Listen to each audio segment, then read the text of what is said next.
Hi my folks, welcome back to another Royale video, and today we will be sadly talking about the downfall of Royale.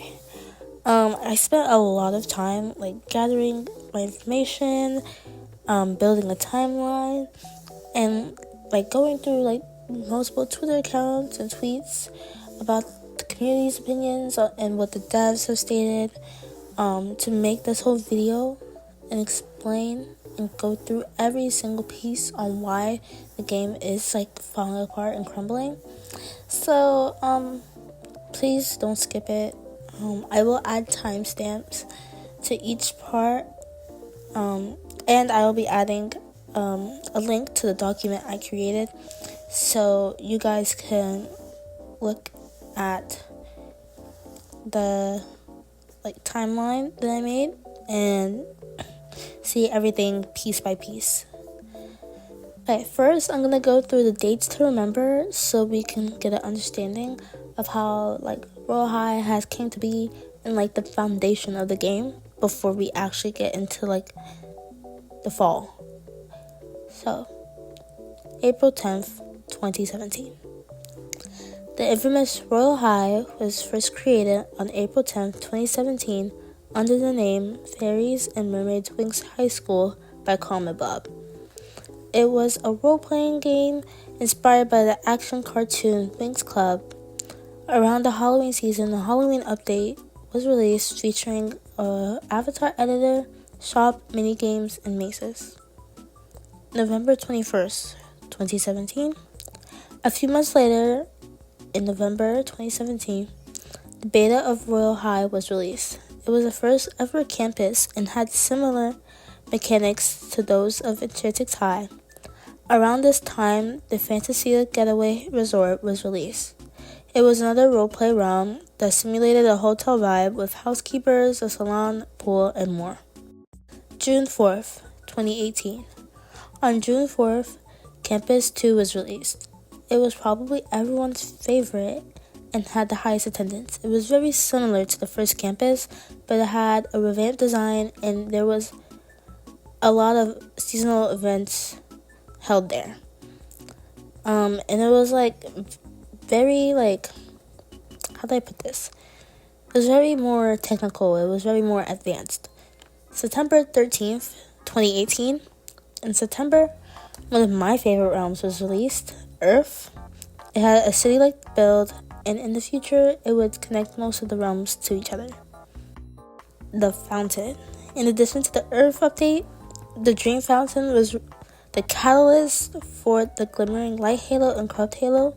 Eventually, Halos were released for seasonal events and are one of the most unique parts of Royale. So, when you think about it, if you go to any other game, they don't have a system like that, which is really cool to me. Miss Lady Rose set. On May 2nd, 2019, the first ever set, Miss Lady Rose, was released. This was the start of the game's biggest concept, which were sets, which would later become a larger controversy in the game. July 17th, 2019, on July 17th, Sunset Island was released featuring a pageant competition, which would become one of the biggest money-making tactics in the game. March 23rd, 2020. In March, the infamous Intergalactic Trading Hub was released. It featured trading, but also several different nooks and crannies within the realm, which made it very unique. Apart from trading, it was used as a somewhat hangout spot for people to gather with their friends, which also included fun pageants in the ice cream station, which I loved. It was so fun. The Fall. This is where all the biggest main issues all come together and demonstrate why the game started to crumble. So, Campus 3, the downfall. On April 30th, 2020, Bob, or Night Barbie on other platforms, announced that she and her development team will be making Campus 3. For some time after the announcement, Barbie would post photos of the campus and the process of it all. Lancelot, her husband, said that with the upbringing of the campus, they would need to delete Enchantix High entirely because of copyright. This tragedy shook the community and received a lot of negative feedback. Piling hate.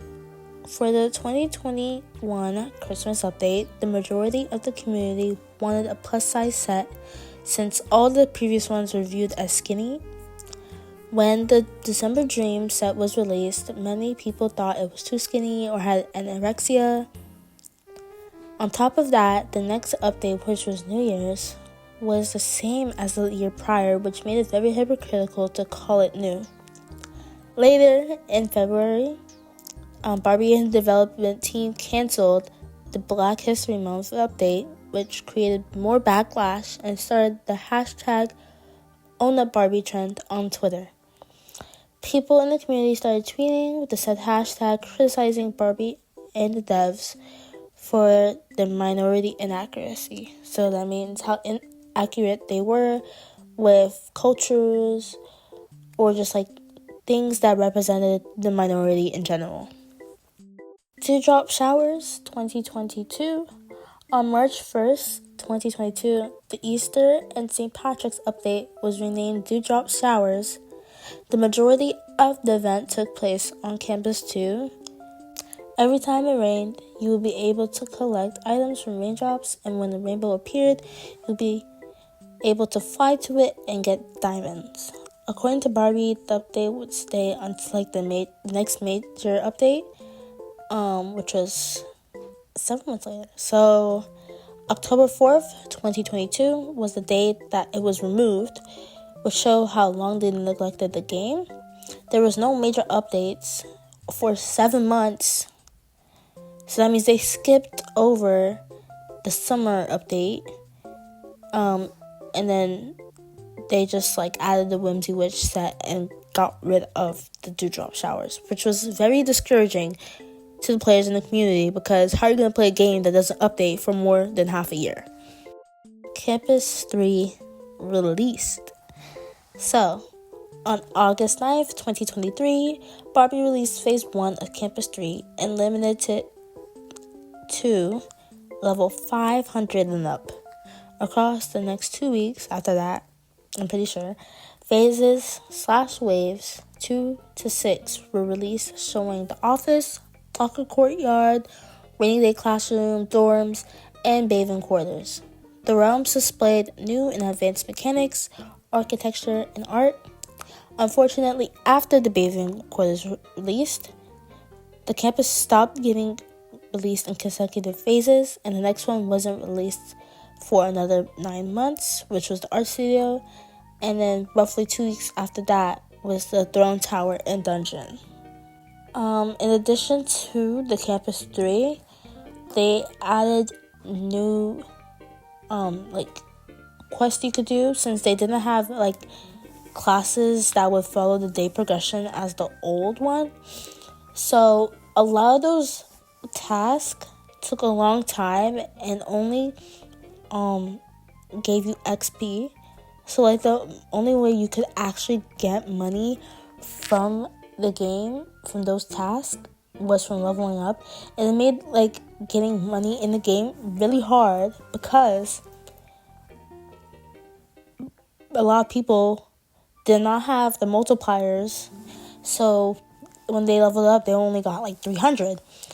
And since the items in the game were becoming more overpriced over time, I'm pretty sure one of the sets, I think it was Snow Swan, one of those, it had 10 pieces or something like that.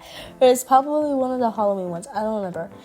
And all the items were over 20,000 diamonds. So it's impossible for you to farm in Campus 3 if you can't make money from it. So nobody really played it, and it had really low attendance, and it was basically useless. So Campus 4 ? On March 31st, 2024, the Royal High Vox Twitter account posted that Barbie was making a 4th campus. Many people thought it was a prank because it was right before April Fool's, but it was confirmed a bit later. That started a large pool of negative feedback from the community because the devs still haven't released the rest of Campus 3 and thought it was unnecessary since they spent 3+ years building the third one. Even though it was supposed to have the old dynamics, people thought it would have more of a negative impact on the game since the devs were already lacking in regular updates and Campus 3.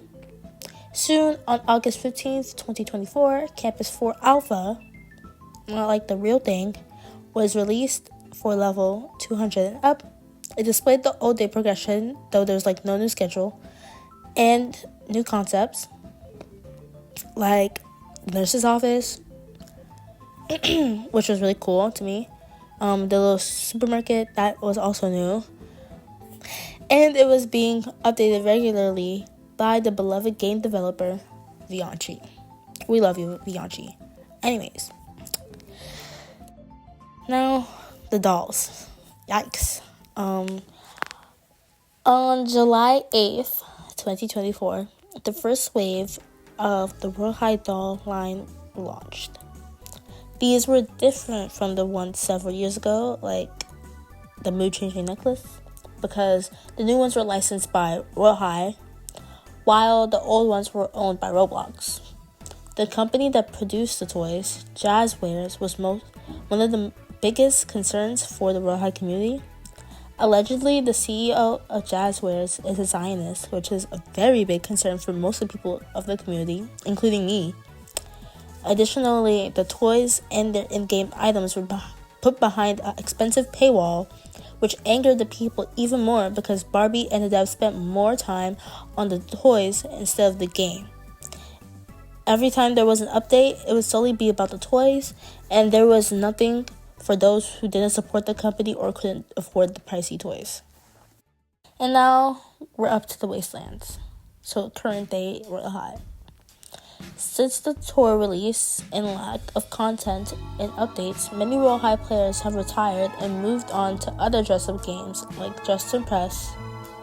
You can see that several major Royale High YouTubers like Thea Plays, Call Me Haley, and even Leah Ash, one of the most popular Royale High YouTubers that were basically the catalyst for Royale High's growth, nearly or completely distanced themselves from Royale High.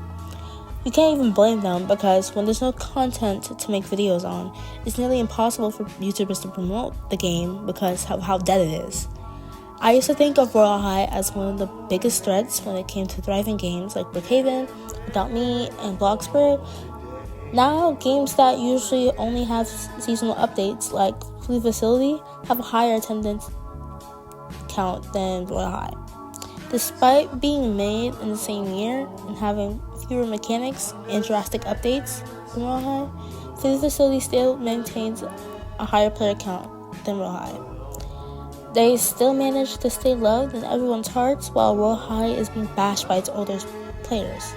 Yes, games should be made with the developers' enjoyment in mind, but if you're not listening to your community and doing things for money grabs, you're going to lose your support. It's honestly not hard to communicate with your community, especially when they invested a lot of money and time from their lives to fund yours. You have a team of developers, and we know they have lives too, but it doesn't take 2 years to post a tweet to let your paying customers know what's going on. I think that communication, apart from the confusing statements and your update logs, is crucial to the longevity and enjoyment of your game. I really wanted to wait this situation out and see what Barbie had planned, but I'm tired of wasting my time on a game that could care less about me and the rest of the community.